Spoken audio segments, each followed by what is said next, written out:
برباد کیا۔ تو آج دیکھیں چھوٹی سی شکل میں جو کرونا وائرس آ چکی ہے، کتنی وبائیں اور بیماریاں آ چکی ہیں، یہ ہمیں تباہ کر سکتی ہیں۔ کتنے نوجوان جا رہے ہیں، کتنے بچے جا رہے ہیں، کتنے بڑے جا رہے ہیں۔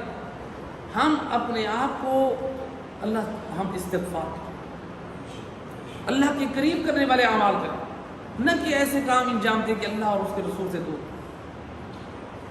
وبا کا زمانہ ہے تو ہم دیکھیں ذرا اس میں بھی ہم درس حاصل کریں۔ روایت ایک شخص ہے امام جعفر صادق علیہ السلام،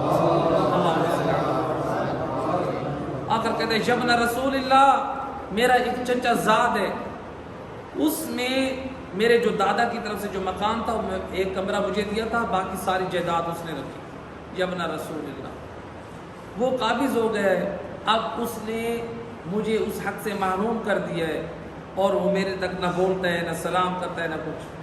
میں اگر چاہوں حکومت وقت سے کہہ کے اپنا حق وصول کر سکتا ہوں۔ امام فرماتے ہیں تو صبر کر۔ وہ اس نے صبر کیا۔ کچھ وقت کے بعد وہاں پر وبا آئی۔ اس وبا کے نتیجے میں اس کا وہ جو چچا کا بیٹا اور اس کا پورا خاندان تھا وہ سارا ہلاک ہو گیا۔ ایک دن آئے امام کی خدمت میں، امام فرماتے ہیں بتا تیرے اس چچا ذات کا کیا ہوا؟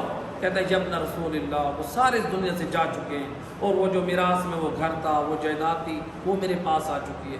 امام فرماتے ہیں مجھے معلوم ہے یہ کیوں تیرے ساتھ ایسا ہوا، تیرے چچا ذات کا خاتمہ کیوں ہوا، وہ ہلاک کیوں ہوئے؟ امام فرماتے اس لیے کہ اس نے تیرے ساتھ قطع رحمی کی۔ قطع رحمی سے امام فرماتے ہیں موتیں آتی ہیں، گھر ویران ہو جاتے ہیں، گھر پریشانیوں کا محل بن جاتا ہے۔ اس لیے مولا علی علیہ السلام فرماتے ہیں، امام فرماتے ہیں اعوذ باللہ من الذنوب التي